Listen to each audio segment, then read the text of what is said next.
ఫిబ్రవరి 21వ తారీఖున శ్రీమతి లతా గారి ఆధ్వర్యంలో గిరినార్ మహాయాత్ర వివరాల కోసం సంప్రదించండి. నమస్తే, వెల్కమ్ టు సుమన్ టీవీ. నేను పద్మిని. ప్రస్తుతంతో పాటు ప్రముఖ ఆధ్యాత్మికవేత్త, వాస్తు జ్యోతిష పండితులు కేఎస్ఆర్ గారు మనతో పాటు ఉన్నారు. మాట్లాడదాం సార్. నమస్తే సార్. నమస్తే. సార్, మాఘమాస శుక్లపక్షంలో వరుసగా వచ్చేటటువంటి రోజులన్నీ చాలా చాలా విశేషవంతమైన రోజులని చెప్పుకోవచ్చు కదా సార్. అటు పంచమి, సప్తమి, ఇప్పుడు అష్టమి, రేపు ఏకాదశి, తర్వాత పౌర్ణిమ, అసలు వరుసగా ఇంకా సూపర్ డేస్ అని మళ్ళీ చెప్పుకోవచ్చు. ఇదే మహాశివరాత్రి ఉంటుంది. మహాశివరాత్రి మహాశివరాత్రి మహాశివరాత్రి కూడా రాబోతుంది. ఉంటుంది. రేపు అన్నీ అమావాస్యకి వచ్చే చాలా ఉంటాయి. అమావాస్యకి అన్నీ అంతే. ఉంటాయి. అద్భుతం కదా సార్, అద్భుతమైనటువంటి మాసం. అవును. పెళ్ళిళ్ళన్నీ కూడా ఎక్కువ ఉంటాయి. ఏం సార్? పెళ్ళిళ్ళు కూడా పెళ్ళిళ్ళా? ఇదే ఎక్కువ కదా. ఎప్పుడు సార్ శుక్రమౌఢ్యం ఎప్పుడు వెళ్ళిపోతుంది? అంటే మా లెక్కలో అయితే కనుక 7వ తారీఖు, కొంతమంది లెక్కలో 17వ తారీఖు. అదేమిటి సార్, ఇన్ని రోజులు డిఫరెన్స్ ఉందా మీ లెక్కకి? రావడానికి కూడా అలాగే ఉందిగా. సో సరే. ఏదైనా సరే ఆ, మనం దృక్ సిద్ధాంతం ఫాలో అవుతాం కాబట్టి దృక్ సిద్ధాంతం ప్రకారం అయితే ఎప్పుడు 7వ వెళ్ళిపోతుంది తారీఖు మౌఢ్యం? 7వ తారీఖు వెళ్ళిపోతుంది. మార్చి 8 నుంచి ఫిబ్రవరి ఫిబ్రవరి 8 నుంచి మళ్ళీ బిగిన్ అవుతుంది. బిగిన్ అవుతాయి. Right sir. అయితే ఇక ఇప్పుడు భీష్మ అష్టమి అనే రోజు రాబోతోంది కాబట్టి రేపు 26వ తారీఖు సోమవారం భీష్మాష్టమి. భీష్మాష్టమి విశేషం ఏమిటి? 5 రోజుల వ్రతం లాగా కూడా కొంతమంది చేస్తారు అని చదవటం జరిగింది. ఒక్కసారి వివరంగా చెప్పండి సార్. భీష్మాష్టమిని ఎవరెవరు ఎందుకోసం వినియోగించుకోవచ్చు? అసలు ఈ రోజుకున్నటువంటి ఆ వైశిష్ట్యం ఏమిటి? రైట్. అంటే ఆయనకి మనం ఏమన్నాం, తండ్రి జన్మనిచ్చిన తండ్రి మనకి ఓకే. కానీ ఈ తండ్రులకే తండ్రి లాంటి వాడు పితామహుడు అన్నాం. పితామహుడు. అందుకే మనమందరం కూడా పితామహ అని అంటాం కదా. అంతే కదా. అందుకని ఆయన భీష్మాచార్యుడు అయ్యాడు కదా. భీష్మ పితామహుడు. భీష్మ పితామహుడు. సో ఆ భీష్మ పితామహుడికి గౌరవార్థం మనం తర్పణాలు వదలటం అనేదే భీష్మ తర్పణం అంటాము. ఓకే. అది అనివార్యము అని. వదిలితే ఏమిటి? ఎందుకు వదలాలి? ఎందుకు వదలనేది ఫస్ట్. ఉమ్.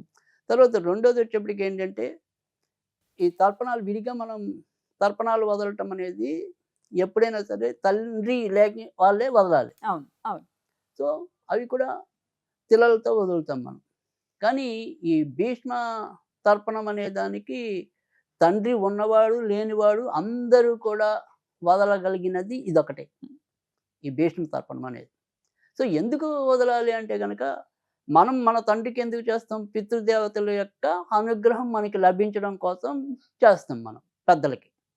అలాగే ఆయనే అనుగ్రహం మనకి లభిస్తే గనక సర్వదేవతల అనుగ్రహం కూడా లభించి మన పోయిన వాళ్ళకి ఇప్పుడు మనకి కూడా మంచి సద్గతులు లభిస్తాయి అని చెప్పి ఈ భీష్మ తర్పణాలు వదలటం అనేది ఉంది. అష్టవసువుల్లో ప్రధానమైన మొదటి వసువు ఈయనే అని కూడా పురాణాలు పురాణాలు చెప్తున్నాయి.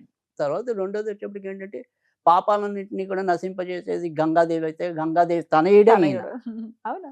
సో అందుకని మన యొక్క ఏదైనప్పటికీ కూడా మన జన్మలో చేసిన పాపము లేదా పుణ్యం ఏదైనప్పటికీ కూడా ఈ పుణ్యం పెరగడానికి, పాపం తరగడానికి ఇలాంటి వాళ్ళ అనుగ్రహం మనకి కావాలి. తర్వాత రెండోది వచ్చేప్పటికి ఏంటంటే, ఈ భీష్మాచార్యుడి యొక్క ఇది తెలిసినట్టయితే ఆయన నిజానికి అన్ని ధర్మాలు తెలిసినవాడు, అన్ని ధర్మాలని కూడా బోధించినవాడు. ఖచ్చితంగా. కానీ కడివెడు పాలు ఒక చిన్న ఉప్పురాయితో పాడైనట్టు కేవలం కొంత ఆ కౌరవ పక్షాన ఉండటం వల్ల ఉండవలసి వచ్చిన రావటం వల్ల. ప్రారంధం వల్ల సార్. అదే నిజంగా అదే బాధాకరం. దాన్నే కర్మ అంటాం మనం. ఖచ్చితంగా దాన్నే కర్మ అనాలి. సో అలాంటి కర్మను తప్పించుకోలేక అవస్థపడి దుష్ట చతుష్టయంలో ఆయన కూడా వాళ్ళతో పాటు ఉండిపోవాల్సి వచ్చింది. సరే. అందుకని చివరిలో ఆయనకి మన అర్జునుడికి నవ్వొస్తుంది ద్రౌపదికి. ఇప్పుడు పోయే ముందు ఈ ధర్మాలన్నీ చెప్తున్నాడు, అంత క్రితం వాళ్ళ దగ్గర ఉన్నప్పుడు ధర్మాలు చెప్పొచ్చు కదా అని చెప్పి. అట్లా లాక్ చేశాడు కదా సార్ ఈ దుష్ట కానీ దుర్యోధనుడు. అప్పుడు ఆయన ఏం చెప్పాడు అంటే గనక, కాకపోతే దాన్ని ఇప్పుడు వక్రించి అన్ని కులాలకి కొద్దిగా తంపులు పెట్టే ప్రయత్నం కొంతమంది ఈ సోషల్ మీడియాలో చేస్తున్నారు. కానీ ఆయన చెప్పిన సమాధానం ఏంటంటే, నేనప్పుడు దుర్మార్గుల చేతిలో అన్నం తింటున్నా కాబట్టి అంటే అందుకే మనకి తిండి ప్రభావం వండి సో దానివల్ల కూడా నేను సరైన ధర్మాన్ని మాట్లాడలేకపోయాను. అందుకే చక్కటి ఫుడ్ తినాలి మనం. చక్కటి ఆహారం తినాలి. సో మన తినే తిండే మన మనసు అవుతుంది. కనుక నేను అక్కడ దృష్టిలో భోజనం వాళ్ళు పెట్టిన చేతి. అందుకే ఇప్పుడు నేను మీకు ఒకసారి లోకల్ కూడా ఒక వీడియోలో చెప్పాను ఎప్పుడో. సో ఎవరు మనకి ఏమంటాం, మన యొక్క యజమాని చెడ్డవాడైతే కనుక ఆ చెడ్డవాడు ఇచ్చిన సొమ్ము మనం తింటున్నప్పుడు ఎంతో కొంత పాపం మనకు చుట్టుకుంటుంది. ఆయన న్యాయబద్ధంగా సంపాదిస్తే అందులో మనము పాత్రలు అవుతాం. ఆయన అన్యాయబద్ధంగా సంపాదిస్తే అందులో మనం కూడా ఎంతో కొంత పాత్రలు అవుతాం. దాని వంతు ఎంత అంటే ఆ సూక్ష్మ పరిశీలన చేసి ఆ దేవుడికి అర్థమవుతుంది. సో అందుకని నేను అక్కడ సరైన ఆహారం తినలేదు కాబట్టి నేను ఈ రకంగా ఉన్నాను. ఇప్పుడు అక్కడి నుంచి వదిలి నేను ఈ అంపశయ్య మీద పడుకున్నాను కాబట్టి, అన్నిటిని వదిలేసుకుని వచ్చాను కాబట్టి నేను ఇప్పుడు నేను న్యాయం మాట్లాడుతున్నా, ధర్మం మాట్లాడుతున్నాను సమాధానం ఇస్తాడు ఆయన. సో అందుకని మనం తిన్ని పరిసరాలు, మనుషులు ఇవన్నీ కూడా మనం గుర్తెరగాలి. ముఖ్యంగా మనకు భీష్మాచార్యుడి వల్ల తెలుసుకోవాల్సింది ఏంటంటే, ఎప్పుడైనా సరే మనందరికీ కూడా సజ్జన సాంగత్యం అనేది చాలా ఖచ్చితంగా. అవసరము అనేది. సత్సంగత్వే నిత్సంగత్వం. ఊరికే అనలేదు అది కదా. మరి శంకరాచార్యులు చెప్పింది. చెప్పారు. సో అందుకని ఖచ్చితంగా మనం అందరం కూడా అలాంటి సత్సంగంలోనే ఎప్పుడు కూడా మమేకం అవ్వాలి. ఇప్పుడు ఖచ్చితంగా. మనం నేననేది ఏంటంటే, ఇప్పుడు మనం చెప్పేది ప్రతిదీ కూడా ఆచరించొచ్చు, ఆచరించకపోవచ్చు మన ప్రేక్షకులు. కనీసం ఈ 4 మాటల్లో ఒక మాట వెళ్ళినా కూడా వాళ్ళకి ఎంతో కొంత పుణ్యం వస్తది. ఎందుకంటే మనము శాస్త్రం ఏదుంది, ఇప్పుడు భీష్ముడు లాంటి వాడే తప్పించుకోలేకపోయాడు సార్. అంతటి సంతన చక్రవర్తి కుమారుడు, గంగమ్మకి పుత్రుడు, మామూలు Right. విషయం కాదు. ఆయనే దుష్ట చతుష్టయంలో పడిపోతే రైట్ అల్పులం మేము. కొన్ని ఫ్రెండ్షిప్స్ ని మేము వదలలేకపోతున్నామండి. లేకపోతే కొన్ని అవసరాలు మమ్మల్ని అటువైపు వాళ్ళ నుంచి బయటికి బలవంతంగా బందీ అవటం. బందీ అవ్వటం. కొన్ని Right. రిలేషన్స్ కూడా అంతే అంతే. బందీ అయిపోయి కాళ్ళకి చుట్టుకున్నాయండి. ఏం అవును. చేయాలో తెలియట్లేదు అన్న వాళ్ళ పరిస్థితి ఏమిటి సార్ మరి? అదే ఇప్పుడు సరే దానికి రెమెడీ అనేది ఎలాగో ఒకటి ఉందా? మనం చూద్దాం. ఓకే. సో తర్వాత రెండోది వచ్చేప్పటికి ఏంటంటే, ఇక్కడి నుంచి ఏదైతే ఈ భీష్మ అష్టమి నుంచి మ్. భీష్మ ద్వాదశి వరకు ఉండేదాన్ని ఈ భీష్మ పంచకం అంటాం. ఓకే. సో ఈ 5 రోజులు కూడా మ్. చదవగలిగితే విష్ణు సహస్రనామం చదవటం అనేది ఒక పద్ధతి. అలాగే ఈ 5 రోజులు కూడా అసలు తర్పణాలు వదలాలి. సో 5 రోజులునా? మ్. ఆడవాళ్ళు కూడా వదలొచ్చా సార్? ఎవ్వరైనా పిల్లల దగ్గర నుంచి అందరూ వదలొచ్చు. కాకపోతే ఇక్కడ ఏంటంటే తండ్రి లేని వాళ్ళు పిల్లలతో తర్పణం వదలాలి. ఆ. ఒకవేళ తండ్రి గనక ఉండి అంటే తల్లిదండ్రులు ఇద్దరు ఉంటే గనక కేవలం భీష్ముడి పేరు చెప్పుకుని జలం వదిలేస్తే ఎలా సరిపోతుంది. వదలాలి ఒకసారి చెప్పండి సార్. అది ఇప్పుడు మామూలుగా ఏంటంటే, ఇప్పుడు మనం ఇలా వేల సందులో నుంచి కాకుండా మ్. ఈ వేల 4 వైపు నుంచి ఇలా జారేలాగా పడాలి. ఇలా పడాలి. ఇలా పడాలి. ఈ 4 వేల నుంచి పడాలి. ఇట్లా నీళ్లు పోసుకుంటున్నాం. ఇలా ఏమన్నా జారాలి. ఏమని అనాలి? ఓం మ్. గంగాపుత్రాయ భీష్మాయ, మ్.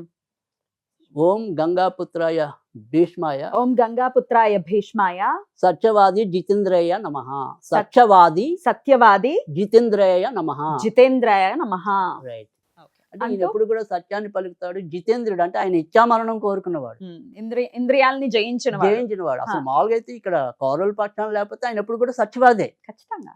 సో అలా ఎన్నిసార్లు వదలాలి సార్? అలా కనీసం 7 సార్లు వదిలితే మంచిది. 7 times. ఓకే. ఇలా ఎలా కిందకి ఒక పాత్ర ఒక పెట్టుకొని పాత్ర లాంటి పెట్టుకుని ఏదైనా సరే రాగి పాత్ర కానీ ఇతర పాత్ర గానీ నీళ్ళు ఏదైనా అలా పెట్టుకుని దాంట్లో నీళ్ళు వదిలేసి పక్కన ఎవరు మళ్ళీ ఏదైనా సరే చెట్టు మొక్కల్లో చెట్టు. అట్లా పోసేస్తే సరిపోతుంది. ఇది దేవుడి దగ్గర చేయొచ్చా సార్? లేకపోతే ఆరుబయట ఎక్కడైనా తులసి దగ్గర ఎక్కడైనా ఎక్కడ చేసుకోవచ్చు. చేయమంటారు? అంటే దేవుడి దగ్గర చేసుకోవాలంటే ఖచ్చితంగా విష్ణు ఫోటో పెట్టుకుంటే ఇంకా మంచిదే. అవును. అలా లేకపోయినా కూడా ఏదైనా తులసి కోట పక్కన పెట్టుకున్నా కూడా అది కూడా పుణ్యస్థలమే కాబట్టి రైట్ సార్. ఆ పక్కన చేసినా కూడా సరిపోతుంది. ఓకే. ఈ రకంగా చేసుకున్నట్టయితే ఈ 5 రోజులు చెయ్యాలి.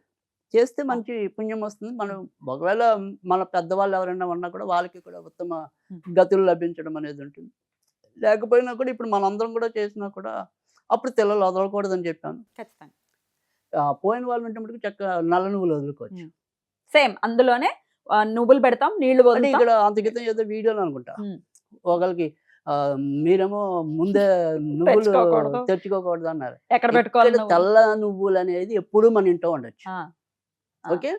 నల్ల నువ్వులు అనేది పితృకార్యాలకు ఉపయోగిస్తాం కాబట్టి దాన్ని ఆరు బయట పెట్టాలి. అది వాళ్ళకి తెలియాలి. ఎందుకంటే తెల్ల నువ్వులకి నల్ల నువ్వులకి తేడా ఉంది. తెల్ల నువ్వులు మన ఇంట్లో మనం వంటకంగా కూడా వాడుకోవచ్చు. సో ఖచ్చితంగా ముఖ్యంగా ఈ బ్రాహ్మణ ఇళ్లలో అయితే కనుక తద్దినాలకి నువ్వుల పచ్చడి లేకుండా ఉండదు. నువ్వుల పొడి కానీ నువ్వుల పచ్చడి కానీ ఉంటుంది. ఎందుకంటే పెద్దవాళ్ళకి ఉత్తమ గతులు ఉంటుంది కాబట్టి కంపల్సరీ నువ్వులతో వండిన పదార్థం ఒక్కటైనా ఉంటుంది. సో అందుకని తెల్ల నువ్వులు ఇంట్లో ఉండొచ్చు, నల్ల నువ్వులు బయటే ఉండాలి.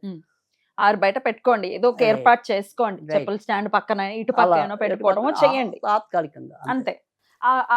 ఆ కార్యక్రమం అయిపోయిన తర్వాత అంతే. ఎలాగో కొన్నే తెచ్చుకుంటాను.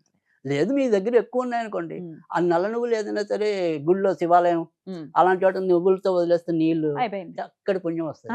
ఇంకే మరి మంచి రెమెడీ కూడా చెప్పేశారు కదా. అందుకని ఆ రకంగా చేసుకుంటే చాలు. ఇది ఆయనకు తర్పణాలు చెప్పారు. ఈ దుష్ట చతుష్టయం నుంచి మేము కూడా బయటపడాలి. మా జీవితాల్లో కూడా ఉన్నారు ఇలాంటి దుష్టులు. వాళ్ళ నుంచి బయటపడాలంటే ఏం చేయాలి సార్? ఇది కూడా ఇంచుమించు అదే మంత్రం లాంటిది. ఓం గంగా తనయ ఉమ్. భీష్మ సర్వపాప హరాయ నమః.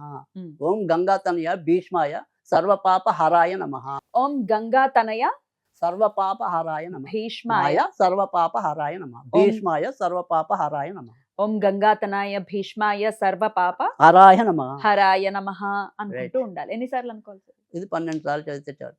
అట్లా ఆ ఎన్ని రోజులు రోజు చేయమంటారు? మనమైతే ఎప్పుడైనా సరే 21, 40, 90. ఉమ్. రైట్. చేస్తే ఖచ్చితంగా ఈ ఖచ్చితంగా దుష్టుల యొక్క అంటే కనీసం వాళ్ళ ప్రభావం మన మీద లేకుండానే ఉంటుంది. అదైనా కావాలి కదా సార్ కదా. మనకి. Definitely right. ప్రయత్నం, మన వాళ్ళ వల్ల ప్రయత్నం మనం ఇబ్బంది పడకుండా ఉండటం. ఎగ్జాక్ట్లీ మన ప్రయత్నం కూడా ఉండాలి. వద్దు బాబాయ్ వీళ్ళతో. ఎందుకంటే కొంతమంది అదే పనిగా గాసిప్లు చెప్తూ ఉంటారు. అది టైం వేస్ట్.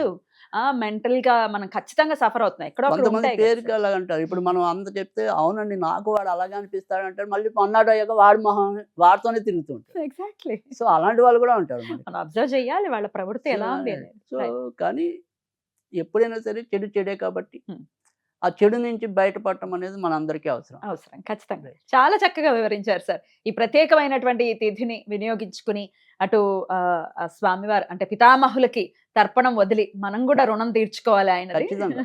ఎందుకంటే ఆ రకంగా మనం ఇండైరెక్ట్ గా మన పితృదేవతల కూడా అనుగ్రహాన్ని పొందుతాం. అనుగ్రహం కోరుకున్నట్టే. ఖచ్చితంగా. Right. చాలా చక్కగా వివరించారు సార్. Right. కృతజ్ఞతలు. నమస్తే సార్.